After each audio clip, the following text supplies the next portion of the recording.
ไทยโชว์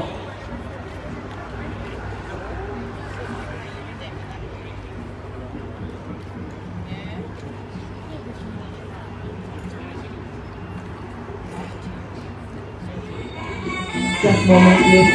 เอาละครับมวยไทยโชว์สิงห์พยัคฆ์แรกบลูคอร์เนอร์เพชรตะวัน you can share this honor too ท่าแรกครับเราดูโอ้โหท่านี้ครับพุชคิกวีเทาไทยบอลจะหลักเรามาดูท่าที่หนึ่งครับรามสูงกว้างขวางวีลซีรามสูงกว้างขวางเลคอนเนอร์วิวดูโอ้ยซีรามสูงกว้างขวางล็อกโอ้ยลงดูพิฆาตโอ้โหตะวันบอกไม่ได้จริงครับโอ้ยไอ้แค่ต่อยเข้าไปครับทีมแจ้งโอ้โหนี่ครับว่ารามสูงกว้างขวางรองสิงห์พยัคฆ์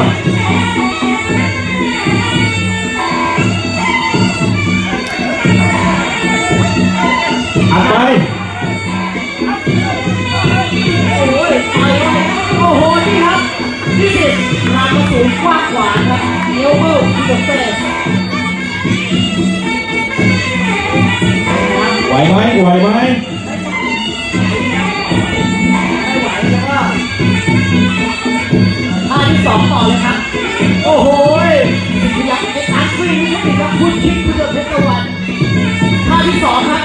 พระรามเกี่ยวลงตาโอ้ยคิกเดี๋ยวปุ๊บโอ้ยโดนสอกโดนแตะคิกไอ้ที่ฟันโอ้ยพระรามเกี่ยวลงตาครับเสร็จไอ้ตัวนี้เด็กคิกคุณเฮ้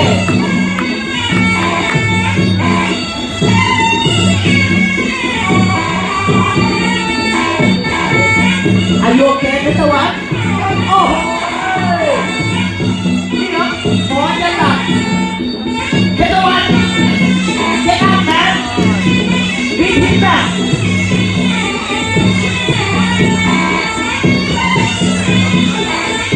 ข้อต่อไปครับหันุมานจอมถนนดูหันุมานจอมถนนทำไมต่อยผิดเรียกเวียนเข้าไปไอ้ฟ้าตัดเลยขาขึ้นโอ้ยแทงเข้าไปโอ้ยทีเข้าไปเรื่องหันมาจ้องโอ้โหวีดูหันมาจ้องหัวคอเอาที่อยู่เขาซุปเปอร์แมนทันนี่ครับหันมาจ้องหัวและท่าสุดท้ายครับวันนี้เอาแค่4 ท่าก่อนเดี๋ยวเราจะมีตอนจบให้ดูท่าลานเดินดู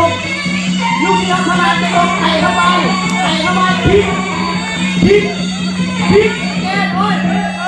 ต่อยเข้าไปพัดเข้าไปโอ้ยโดนบัตรโอ้ยโดนเอเบิลโอ้ยคิกโอ้ยเพชรดับโอ้ยเพชรจบทีมไปโอ้ยเพชรดับ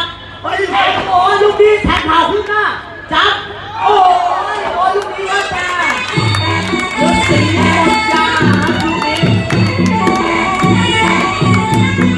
Thank you for the good show. Thank you so much, Singsห์พยัคฆ์ and Mr. Wan for the Muay Thai show. Okay?